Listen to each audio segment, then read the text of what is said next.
I'd like to thank you as business owners on behalf of the government for your contribution to New Zealand's economic growth. I was involved in business for many years before entering Parliament in 2002, so I know how tough it can be. Some of the biggest lessons I learned were not from my successes, but from my setbacks.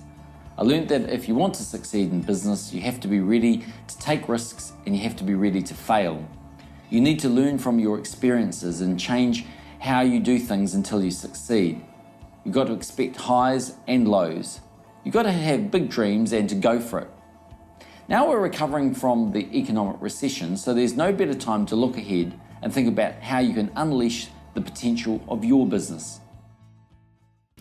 Being optimistic, but actually not looking at all the facts, is most probably the root cause of the 3 or 4 things that where I've made serious mistakes.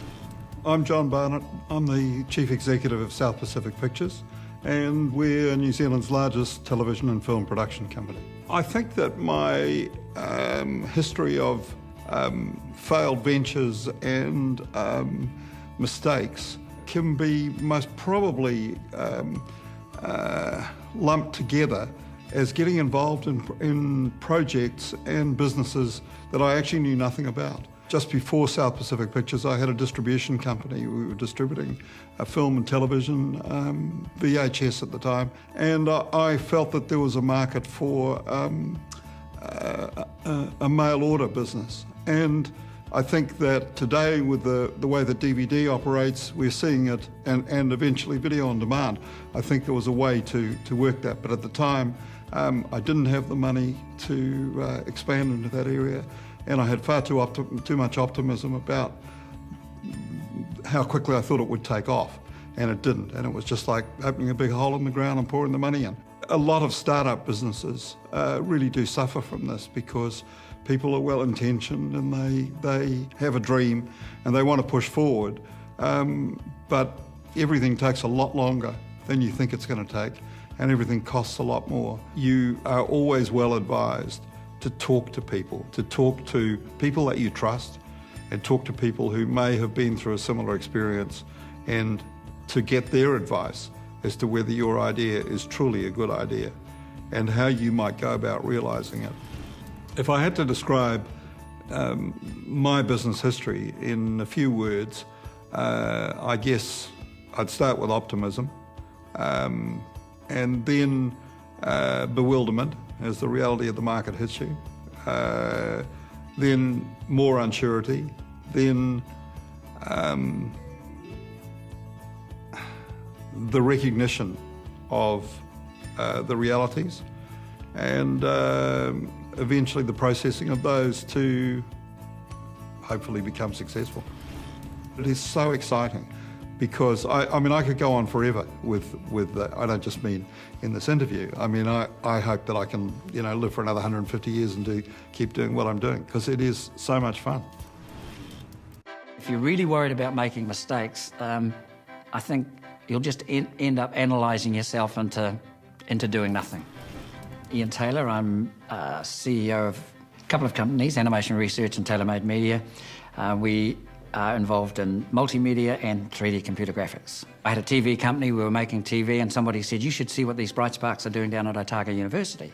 So I popped down there and it looked really cool, and I thought, well, if we put that with us, maybe we could get jobs in Auckland. It was as simple as that. We, on a handshake, off we went, and 18 years later, we're still going. I mean, a lot of the stuff we do is risk-taking, and it's about how much on the edge you want to be. But we took a huge gamble. There was an opportunity for us to win a major cricketing contract in India. There was only one other company in the world, well, in fact, at the time, there was only one company in the world that had the technology to do what we were being asked to do. So I figured, now there's an opportunity. There's India, there's only one competitor, we can get in here, we can change this, let's go for it. I spent $1.5 million in 8 weeks developing the technology without a contract and without telling the bank, because I absolutely believed that our guys would be able to do it. Long story short, we got shafted in India. The contract was taken off us on the basis that, yes, you could take it to court, but we'll ensure it takes 30 years before it's heard. So we just packed up, pulled out, hunkered down, and it almost destroyed us. It wasn't the thought that we were going to crash and burn. It was just that all these people that had been with me for so long, what were they going to do? You know, how did I tell them? But so we tried everything we could, and in the end we came to the situation where we decided we just had to close. I mean, we were losing $200,000 a month. And I went in this particular day to tell them that I was closing down, and the receptionist was there, and she had the ODT, and she said, look at this, front page of the ODT, 350 people laid off at Fisher & Paykel. And she looked at me and said, wouldn't that be awful? I thought, oh my God, I can't do it today. So maybe we'll do it next week. But next week never came around. I mean, I sat and thought about it again, and that was the revaluation. It was sort of like, you know what, actually, no. Somehow we will get out of this. And I had some shares in the company. We sold up and did things so we could pay off that debt. And then the great thing was I sat with the team and shared it with them, and I said, look, I've only got enough money to last a month. We can get through 1 month. And then it could just all implode. So they just said, well, we've come this far. What's a month? And that was nearly 20 months ago. And in that time, we've signed Formula One, we've signed golf, we've signed, I mean, just all these things kind of popped out. And I can't help thinking, just imagine if Fisher & Paykel hadn't closed that day, we wouldn't be here now. I guess if I was to sum up my business journey so far, it's just been one hell of a ride. My entire life I've just had the privilege of sort of doing what interested me. I mean, waking up every day is really, really exciting. Not always. The time in India was there were times you didn't want to wake up. But generally, I'd look back on my life now. I mean, I'm turned 60 this year, and it has been a great life. I've been privileged to be able to do things that interest me, things that excite me, and to do it with some great, great people. Entrepreneurs or business owners have a grand plan, and if it was easy to execute, everybody would be doing it. There's this very fine line between success and failure, and you're constantly walking it. Sarah Trotman, Managing Director of Bizzone. We run the largest event in New Zealand for business. We produce a magazine that goes to 40,000 business owners, and we run a set of awards which very much celebrate excellence in the field of business support. And that total business support package has given us the largest database in the country of proactive business owners. Well, I guess you could say I started in business as a 15-year-old. My mother was a school teacher, and she said to me, if you don't get school C, you're leaving school. So I thought, better do a bit of study. Got it by 3 marks, thought I could relax. She said, you're out anyway, you've got the wrong attitude. So I started folding letters and answering the phone in a family credit management company. I think there are plenty of people that will tell you that it can't be done, and you really need to stay close to those people that believe in your vision. You know, I'd have these days where I'd go to Takapuna Beach and I'd just sit there thinking, I don't think I can face any more of this today. But I would always ask myself, so if somebody came along and offered me a job for $250,000, would I take it?